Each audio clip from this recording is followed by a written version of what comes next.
Doctor Néstor Cardoso es doctor en Ciencias de la Educación, él es psicólogo de profesión,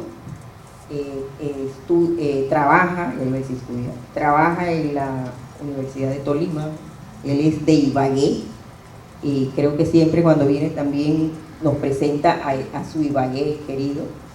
Tiene innumerables artículos, se dedica a la investigación principalmente en 3 líneas: en calidad de la educación, en la didáctica de la ciencia y también en un proyecto de museo, educación y pedagogía. Entonces dejamos aquí al doctor Néstor Cardoso. Esmeralda, mil gracias. Queridos colegas, profesores, muy buenas noches. Mil y mil gracias por la espera. Cosas de la naturaleza que nos dificultan a veces las circunstancias. Muy complacido de estar hoy con colegas profesores. Soy profesor.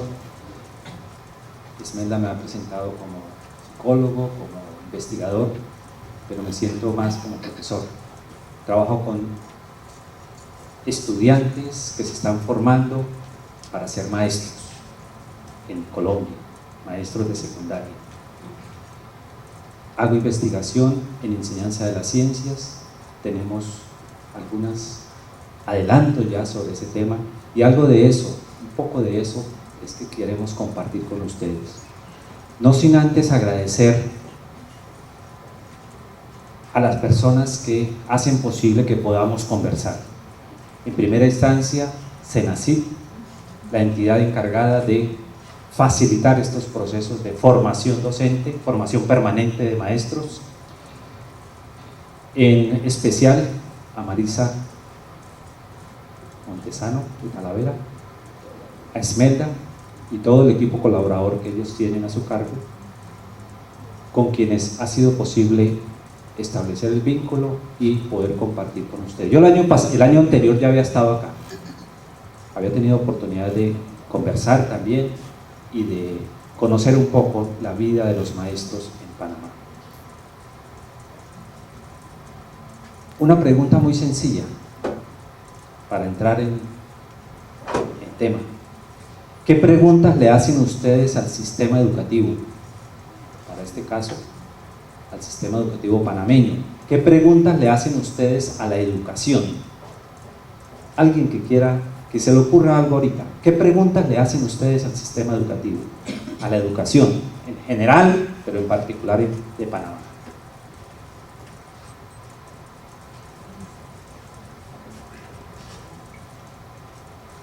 Discúlpeme, yo voy a dirigir entonces a alguien en particular.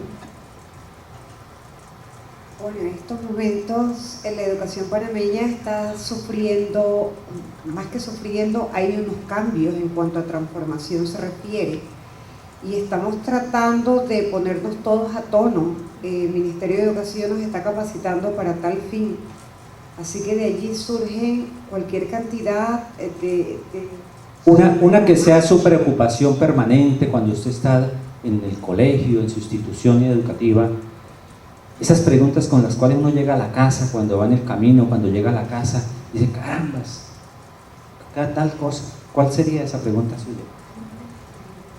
Bueno, hemos tenido la experiencia de trabajar con estudiantes que vienen de otros países. Se nos dice siempre que Panamá estamos atrasados en cuanto al sistema educativo, pero ¿qué tanto estamos atrasados cuando nosotros tratamos a estos muchachos y vemos que yo por lo menos no lo veo como un atraso de tal forma? Muchas gracias. A ver, ¿cuál es su pregunta? ¿Cómo hacer para atraer más la atención de aquellos estudiantes que tienen dificultades en una determinada materia, por ejemplo, como las matemáticas? Gracias. Por aquí a ver alguien que quiera participar. Alguien que levante la mano por aquí, a ver. La veo con cara, la veo con ojos de pregunta. Sí, mi pregunta sería, después de tanta preparación continua a los docentes, ¿cuándo será el momento que van a darle ese fortalecimiento a todas las escuelas? Suplirlas con las herramientas o el equipo que ellos necesitan. Bien, gracias.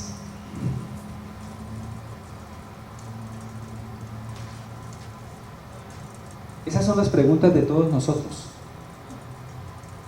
todos los maestros en todos los países. ¿Cómo hacemos? ¿Cómo hacemos para que los muchachos se interesen? Eso es en el mundo. ¿Por qué decimos que estamos atrasados si no estamos tan atrasados? ¿Atrasados con respecto a qué y a quién? Esa es la pregunta, ¿cierto? Pero sí, atrasados, pero miren, no estamos tan mal. Si uno recuerda hace 20 años, se usaba pegarle a los niños.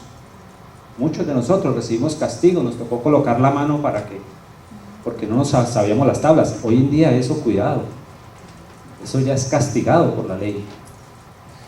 No se puede tocar a un niño, no se debe ni se puede tocar a un niño o a una niña. Y antes nuestros padres le decían a los profesores: profesor, le autorizo que le pegue, ¿cierto? Yo ya no pude manejar a este niño en la casa.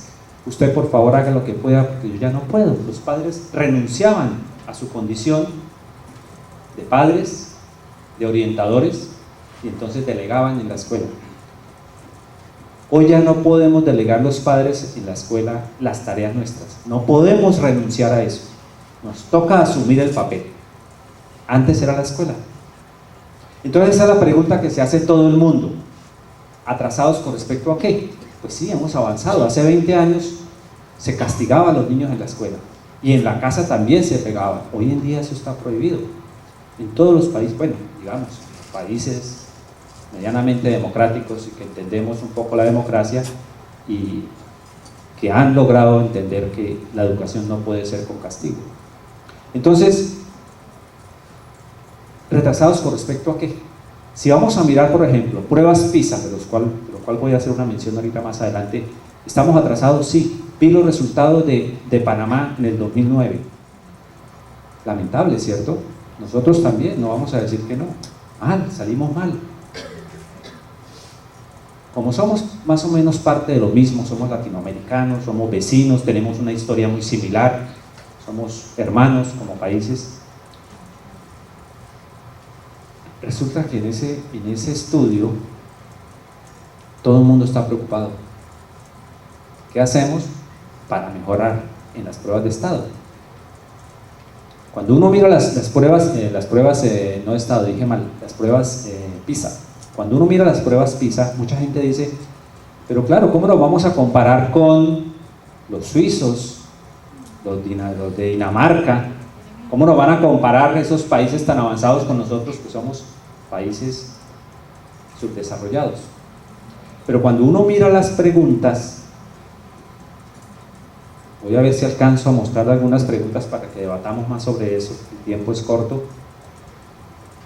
Uno encuentra preguntas y uno se hace la pregunta: oiga, ¿por qué razón un chico o una chica de 15 años no puede contestar esto? ¿Es que se requiere ser inglés o se requiere ser de Dinamarca para poder contestar esta pregunta? Uno mira la pregunta y dice, no se requiere ser europeo para saber esto. Lo que pasa es que los procesos nuestros no están orientados en ese sentido. No porque no seamos inteligentes, porque esas pruebas no miden inteligencia. Además, las pruebas de inteligencia, esas sí que están bien en decadencia. Ese tipo de pruebas lo único que miden es unas capacidades que nosotros no orientamos en nuestra escuela, porque en nuestras escuelas nos dedicamos a hablar más de contenidos que de procesos. Ahí está la clave. Ese es el problema. Lo que ocurre es que nos hemos dedicado a no reconocer, a desconocer, o hemos sido entrenados o educados o formados, y así nos formaron a nosotros, en repetición de contenidos. No hay que hacer diagnósticos, ese es el asunto. Lo que pasa es que cuando lo dicen, se nos pasa y no asumimos. ¿Cómo entonces? Si ese es el problema, está diagnosticado, ¿qué tenemos que hacer? No hay que esperar que el ministerio nos dé la orden, que la CEPAL, que la UNESCO. No, cada uno de nosotros tiene una idea de qué es razonar ¿Y en qué se diferencia razonar a memorizar? ¿Sí o no? Si yo les pregunto a alguno de ustedes, o a cada uno de ustedes, ¿cuál es el concepto de memorizar y cuál es el concepto de razonar? Estoy seguro que todos tenemos una claridad sobre eso. Estas son unas ideas que aparecen en esa misma página, que son respuesta a esos argumentos que da el periódico o la publicación. Entonces la gente escribe en internet, escribe sus ideas. Estas son ideas de profesores y de personas panameños. Entonces se quejan, ¿no? Que mire que es que a los muchachos no les gusta ni el reggaetón y el Blackberry, eso es, digamos, es lo lógico. El otro dice, no, fracasó el ministerio. El otro dice, no, las escuelas públicas no enseñan bien. Otros dicen, no, la culpa es de la ministra, del ministro. Y hay una aquí la tengo señalada en la parte de abajo. Esto no lo digo yo, lo dice una persona que en internet responde a esa noticia. Dice, el problema es que tenemos docentes que se oponen a cambios necesarios porque es un reto para ellos aplicarse a las nuevas reglas. ¿Estamos de acuerdo? Estoy de acuerdo. ¿Estamos de acuerdo? Que nos oponemos. Y el problema de esa posición es que el único perdedor es el país. Es el único perdedor. Y el país representado en los niños. A nosotros nos han dicho, cuando pequeños nos decían, el recurso más valioso del país es el petróleo. El recurso más valioso del país es la naturaleza. El recurso más valioso de un país es la inteligencia de sus niños. Ese es el recurso. Y ese es nuestro trabajo cotidiano, la inteligencia de los niños. Y si nos dedicamos a enseñarles a memorizar, a repetir contenidos, estamos desperdiciando la inteligencia, la capacidad mental, la capacidad cognitiva, es decir, el desarrollo del país futuro. Así de sencillo. El desarrollo del país está en nuestras manos, de los profesores. Ahí está el desarrollo del país. La educación es el eje del desarrollo del país.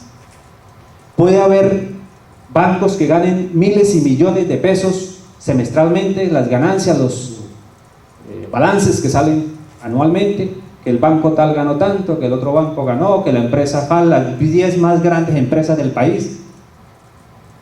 Pero en nuestras manos está el futuro, porque en la educación está el desarrollo.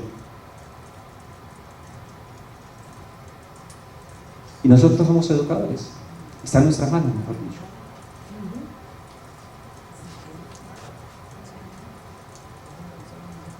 ¿Qué dicen las investigaciones?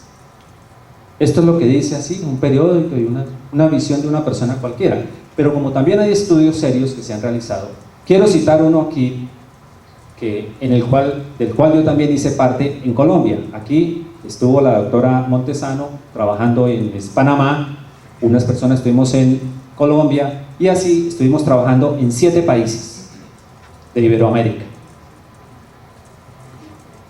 ¿Qué se encontró? La baja matrícula en las carreras científicas que se imparten en las universidades y el poco interés que parece que tienen los estudiantes hacia el conocimiento científico.